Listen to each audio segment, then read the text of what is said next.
دوسری زبانوں میں نہیں ہوا، اور جس قدر فضائل سید الشہداء یہاں پھلی پھولی ہے، اردو زبان کے حوالے سے دنیا کی کسی اور زبان میں اس قدر پھلنے پھولنے کا موقع اسے نہیں ملا۔ لیکن جیسا کہ آپ جانتے ہیں، کیونکہ دامن وقت گنجائش نہیں لانے اختصار کے ساتھ ان باتوں کو ذکر کرنا چاہتا ہوں، وہ یہ ہے کہ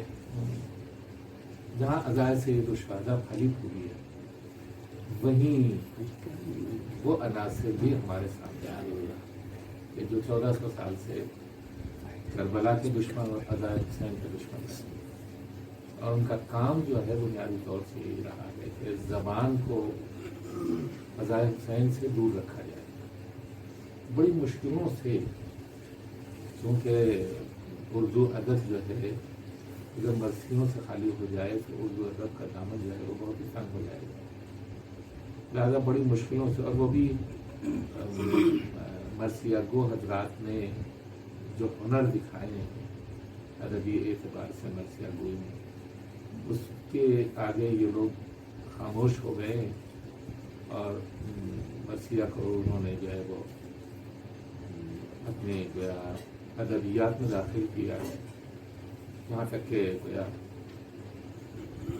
شبلی نعمانی جیسی شخصیت نے موازنہ انیس و دبیر لکھ کر کے مرثیہ کی حیثیت کو پختگی عطا کی ہے۔ لیکن ایسے عناصر اب بھی ہیں موجود کہ جنہوں نے سلام تک کو ابھی ادبی عنصر میں داخل نہیں کیا ہے، یعنی ادبی جو دائرہ بنایا گیا ہے اس میں سلام اور نوحے یہ سب نکال دیے گئے۔ ہمارے بر صغیر ہند و پاک میں جو ادبی محاذ کے اوپر جنگ ہو رہی ہے وہ بہت ہی کم لوگوں کی نظر میں ہے، ایسا نہیں ہے کہ سب کی نظر میں آ جائے، بہت کم لوگوں کی نظر میں ہے، اور یہ چیز ایسی ہے کہ اس کو ہم کو پورے طور سے اس طرح سے، جیسے زمانہ تھا کہ حمد اور سلام جو ہے اسے بھی مستند بنانے کے لیے اردو ادب نے واقعی کام کیا، اور امت کے مختلف فرقے آئے آنے کے بعد انہوں نے اس میں پارٹیسپیٹ کیا، تعاون کیا ایک دوسرے کا، اور یہ صنعت جو ہے وہ یہ صنف جو ہے یہ ترقی پا گئی، اور بہت اچھے اچھے کلام ساتھ میں اور ہم میں دنیا کے سامنے آئے۔ ایسا میں نے اس دن آپ سے ٹیلی فون کے اوپر بھی ذکر کیا تھا کہ اہل حضور نے بھی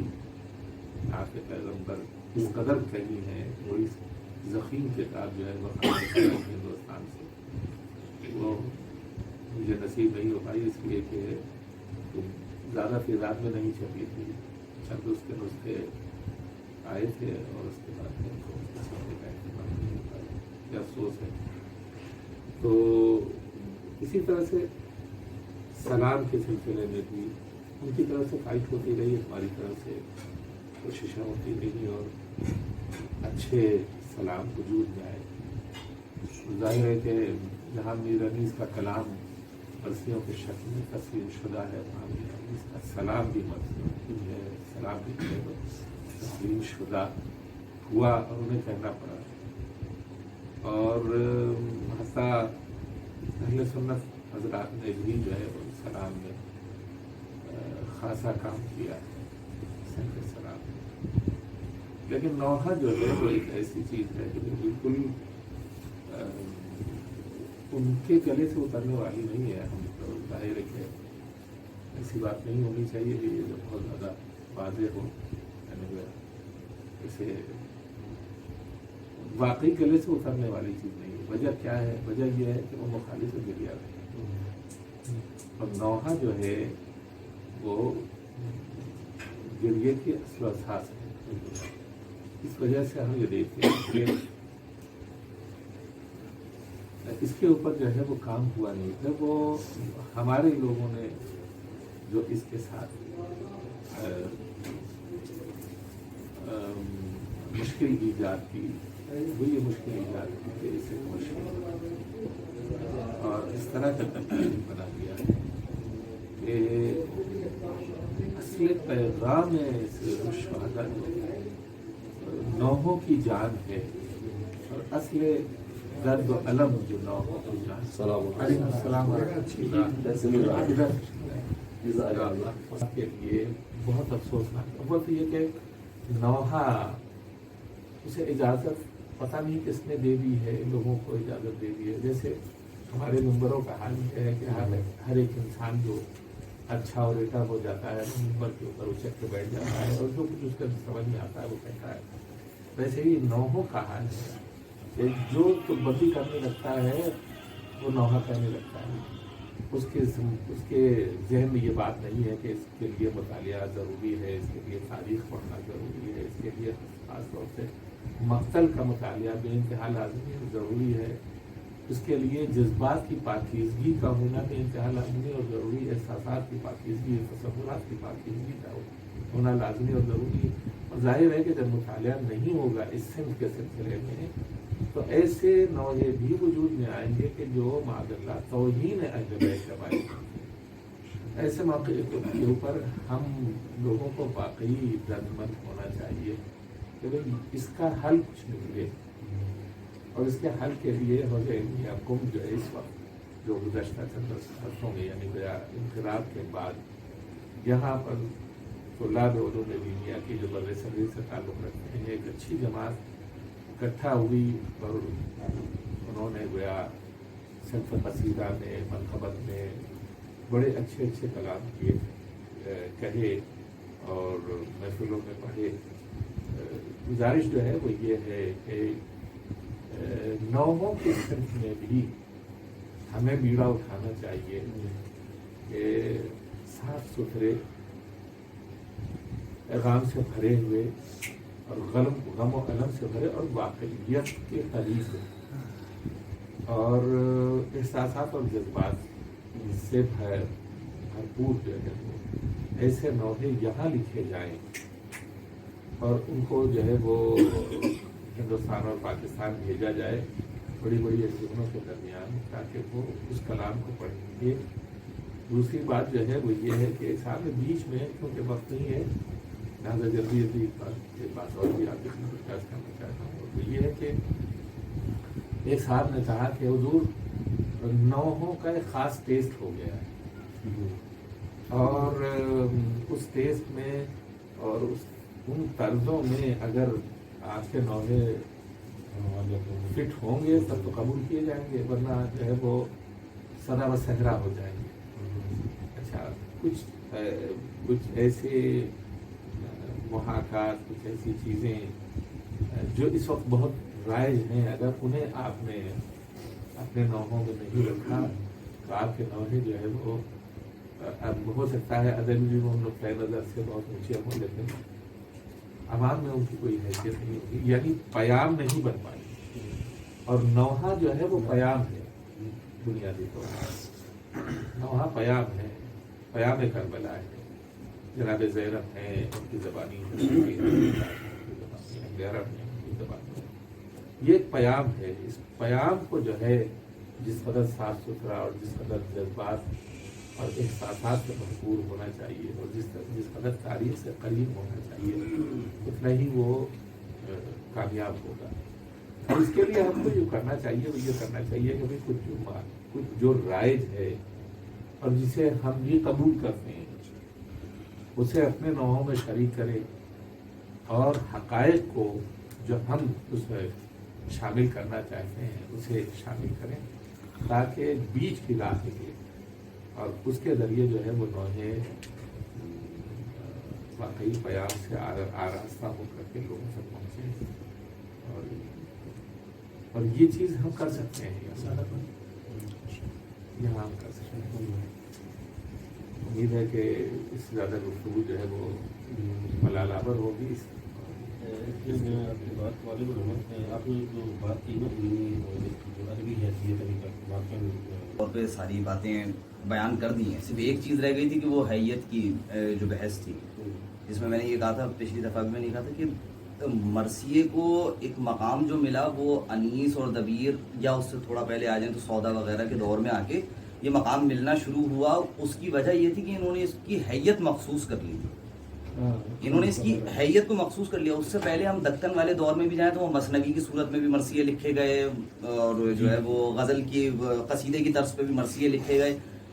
اس وقت اس کو اتنی جو ہے وہ لوگوں میں پذیرائی نہیں مل سکی تھی. جب اس کی حیت ایک مشخص کر دی تو اس کو پذیرائی ملی، لوگ اس کی طرف آئے بھی. تو میں کہہ رہا تھا کہ بہت ساری وجوہات کے ساتھ ایک وجہ یہ بھی ہے نوحے کی کہ اس کو اب تک کوئی ایک مشخص حیت نہیں مل سکی. کیونکہ بہت سے لوگوں کا یہ ہوتا ہے نا، کہتے ہیں اب نوحہ لکھا ہے، وہ اگر غزل کے انداز پہ لکھا گیا ہے یا قصیدے والی اس پہ 2 مصروں والا لکھا گیا ہے، تو اس میں اور سلام میں کہاں فرق آئے گا؟ اس میں اور سلام میں، اور جس طرح آج کل نوحے جو پڑھے جا رہے ہیں جس میں جو ہے وہ مسائل سے زیادہ فضائل کے بیان ہو رہے ہوتے ہیں، سب میں کہتے ہیں سلام میں اور اس میں ہم کس طرح سے فرق کر پائیں گے. تو اس پہ ہم بحث کر رہے تھے، تو ہم نے کہا تھا کہ اس کے لیے ہمیں یہاں پہ ہم کر سکتے ہیں کہ ہم اس کے لیے کوئی ایک حیت جو ہے وہ اس کے ساتھ مخصوص کر دیں. جیسے مثلث کی حیت ہے، مثلث میں ہم کہ جو نوحہ لکھا جائے گا وہ مثلث میں لکھیں ہم اسے، کہ ہم اس کو لکھیں گے تاریخی واقعات وغیرہ، وہ بات تو آپ نے کر لی. اس کے علاوہ ہم اس کی حیت کو ایک مشخص کر لیں کہ ہمیں لکھنا ہے، ہمیں مثلث میں ہی لکھنا ہے. اگر مخمس کی طرف جاتے ہیں تو اس کی پریشانی وہی ہوگی جو ابھی آج کل مرثیے کی پریشانی ہے، کیونکہ وہ طویل بہت ہو جائے گا اور پھر اس کو لکھنا ہر ایک کے بس کی بات نہیں رہے گا. تو مثلث کی حیت جو ہے وہ نہ بہت زیادہ بڑی ہے اور نہ بہت چھوٹی ہے. نوحہ لکھا جائے اور وہ مثلث میں لکھا جائے، اور ہمارے ہاں انہوں نے بھی اس کی طرف اشارہ کیا تھا، ہمارے پنجاب وغیرہ میں تو یہ ہے، وہ پنجابی نوحے بھی پڑھتے ہیں تو ان کی اکثر کی حیت جو ہے وہ مثلث والی ہی ہوتی ہے. اس پہ انہیں پڑھنے میں بھی آسانی رہتی ہے، اور ماتمی بھی اس پہ جو ہے وہ اپنے جو ان کے ماتم کے ردھم ہوتے ہیں وہ ہوتے ہیں، وہ اس کے ساتھ وہ مثلث پہ چلا لیتے ہیں. اس میں میرا جو کہنا تھا وہ یہ تھا کہ اس میں ہم اگر نوحے لکھنا شروع کریں تو وہ تاریخی صحیح واقعات اور احساسات اور جذبات کی ترجمانی کے ساتھ اس کی حیت کو بھی ہم جو ہے وہ ایک مشخص کر لیں. جس طرح مرثیے کے لیے مسدس کی ہو گئی، اس طرح سے ہم فرض کیا کہ اس کے لیے ہم مثلث کی حیت لے لیتے ہیں کہ نوحہ لکھا جائے گا وہ مثلث میں ہوگا. اگر 2 مصروں والا آپ لکھ رہے ہیں، 2 مصرے والا لکھ رہے ہیں، تو پھر اس کو سلام کہا جا سکتا ہے، ورنہ اس کو سلام سے جدا کرنا بہت مشکل ہو جائے گا.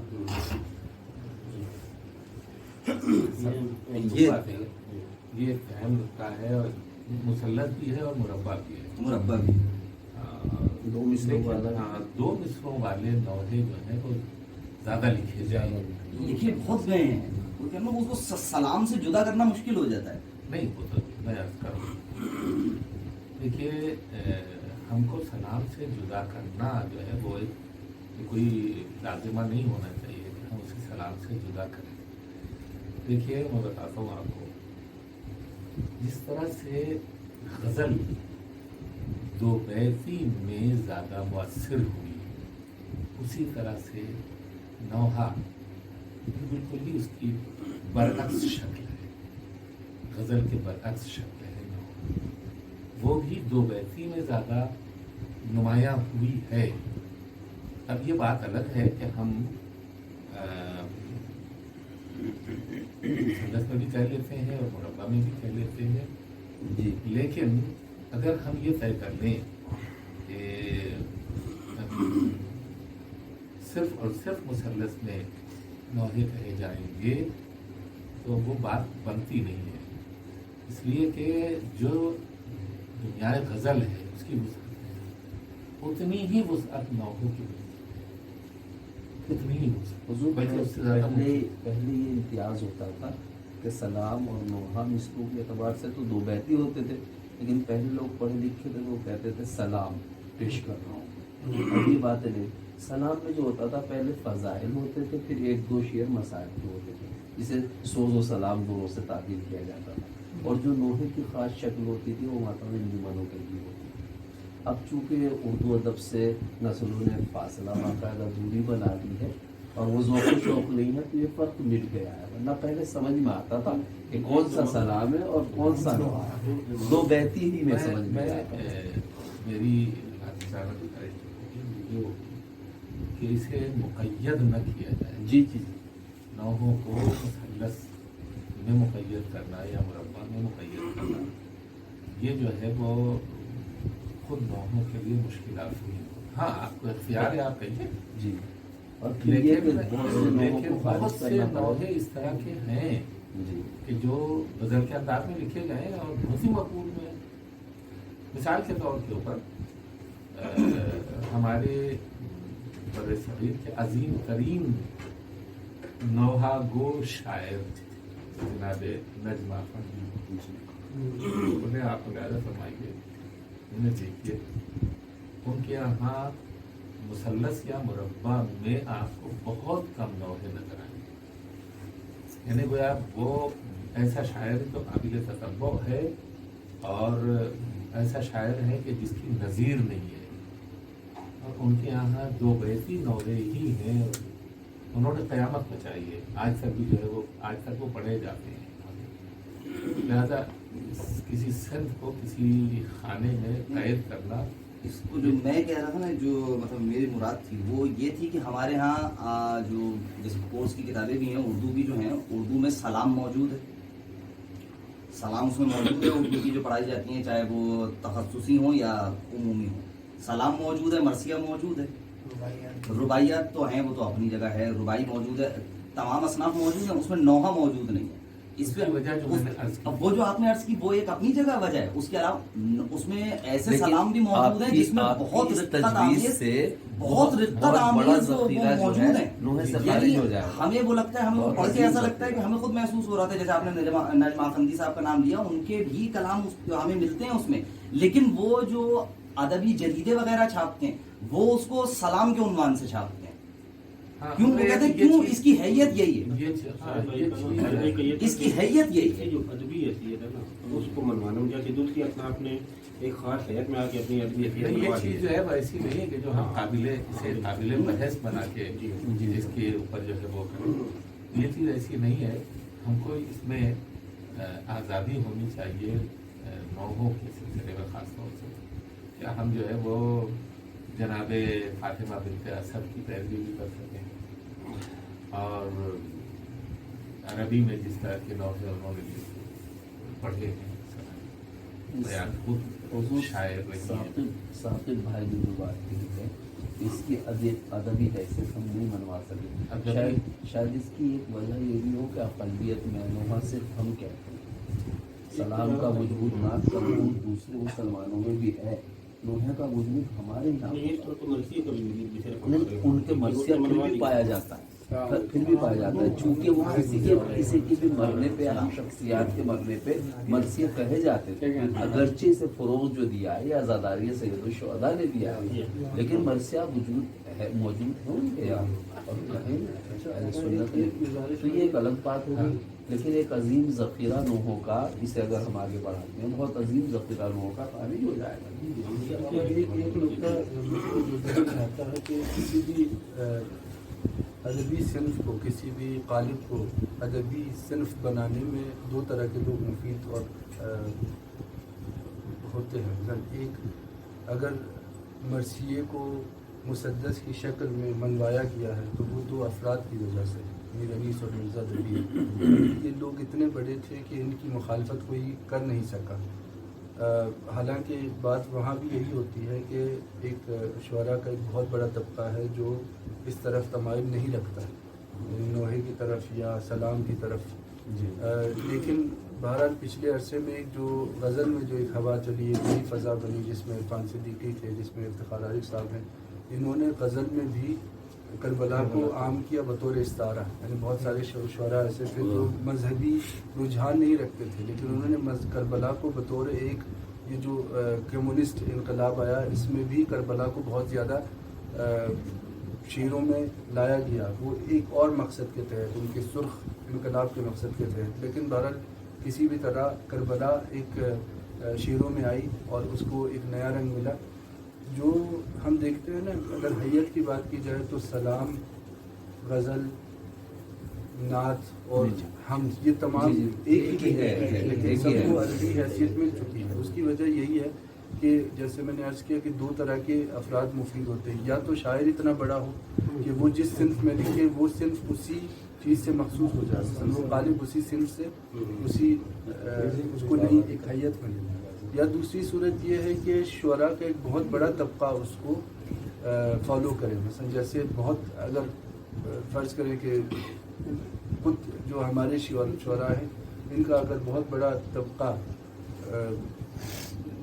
اس کو مثلا نوحے کو مثلث کی صورت میں لکھتا ہے اور اگر یہ تداؤن اس کو ملتا ہے تو کچھ عرصے کے بعد مثلث ہی نوحے کا اصلی قالب مانا جائے گا، اسی شکل میں لکھیں گے. یا تو پھر نوحے میں کوئی اتنا بڑا نام آئے کہ اس کے سامنے سب مثلا چاروں خانی چت ہو جائے کہ جو اس نے لکھا، جس قالب میں لکھا وہی نوحے کا اصلی قالب ہے. ورنہ یہ جو میں نے عرض کیا جیسے سلام وغیرہ، منقبت وغیرہ، یہ سلام، منقبت، نعت، حمد، غزل، یہ تمام کوئی قالب نہیں ہے. لیکن چونکہ اکثریت نے ان کو نام دیا ہے کہ یہ مثلا سلام ہے، یہ حمد ہے، تو خود بخود اس میں تمایز یا اس میں ایک تشخیص کی صورت پیدا ہو گئی ہے. یعنی آپ کا مقصد ہے اگر نوحے پہ بھی ایسا کوئی بڑا نام سامنے آئے تو نوحہ بھی اپنی جگہ بنا سکتا ہے. جیسے ہمارے پاس ریحان اعظمی صاحب تو ہیں، ریحان اعظمی صاحب کا کام بہت ہے لیکن اس کام میں خامیاں بھی بہت خامیاں بہت. یعنی میر انیس کے کلام میں آپ کو خامیاں نہیں یہ نام مستند نہیں بنا سکتے. جی کثرت ہے لیکن نواقص بہت. ابھی جیسے ضرور صاحب نے کہا تھا کہ ایک بہت بڑی تعداد نوحوں کی نکل جائے گی اگر ہم اس کا قالب بدل دیتے ہیں، مطلب ہم مثلث میں لے آتے ہیں. ابھی بھی ہم دیکھیں تو وہ جو کتابیں مرثیوں کے جو مجموعے، جو تمام شعراء کے مجموعے جمع کر کے بنائے گئے ہیں، اس میں بنائے گئے، اس میں دکن کی مثنویاں بھی موجود ہیں. وہ جو 2 مصروں میں قصیدے کی طرز پہ لکھے گئے وہ بھی بے عنوان مرثیہ موجود ہیں اب تک. یہ اگر اب اس کا قالب بدلا بھی جائے، بلکہ جیسے انہوں نے کہا کوئی بڑا نام ہو جو اس میں آگے آئے اور وہ اس طرح سے کہے کہ جو ہے یہ اپنی مثلث میں ہی لکھا جائے گا، یہ فرض پہ بات ہے، وہ لکھا جائے تو اس کا قالب تبدیل ہونے سے پہلے والے نوحے ختم نہیں ہوں گے، وہ بے عنوان نوحہ موجود رہیں گے. وہ صرف یہ ہو جائے گا کہ یہ نوحے میں ایک پیش رفت تھی. قدیمی جو تھے وہ ہر طرح سے لکھے گئے، جس میں مخمس بھی موجود ہے آپ کے پاس، مربع بھی موجود ہے، مثنوی بھی موجود ہے. بڑا نام اگر کوئی آتا ہے سامنے نوحے کے حوالے سے تو یہ کام 2 بیتی میں بھی ہو سکتا ہے، جیسا کہ ابھی وہ میں نے آپ کو کہا نا کہ اس کو سلام کو جدا کرنا بہت مشکل ہے. اس سے بندی کا نام لیا ان کے یہاں یہ دونوں شکل اچھا ان کے ہاتھ لیکن کثرت سے موجود ہے، یہ کسی شکل کو وہ حیثیت حاصل نہیں ہو سکتی. اب جیسے ربائی ہے، ربائی کے وزن پہ غزل بھی کی جا سکتی ہے، کسی نے کبھی نہیں روکا اس کام کو. لیکن آپ غزل کوئی نہیں لکھے کیونکہ اس میں وہ خوبصورتی نہیں ہے، وہ مخصوص ہو گئی ہے، وہ بہر مخصوص ہو گئی ہے. ربائی سے آپ بات نہیں. اچھا ربائی سے مخصوص ہو گئی ہے، اس لیے کوئی اس میں لکھے گا نہیں. یعنی میں خود غزل کا شاعر ہوں، میں نے ربائی کی وزن میں بھی، اس وزن پہ بھی میں نے غزلیں لکھی ہے، لیکن مجھے خود اس میں کوئی لطف نہیں آتا. یا دوبیتی کے وزن پہ کوئی غزل لکھے تو اس کو خود لطف نہیں آتا، کیونکہ یہ چیزیں مخصوص ہو چکی ہیں. اب کیوں مخصوص ہوئی ہیں؟ جیسے عمر خیام جیسا بڑا شاعر ملا ہے فارسی میں، یا اردو میں بہت بڑے جوش صاحب جیسے شاعر ملے ہیں، تو ان کی وجہ سے وہ بہر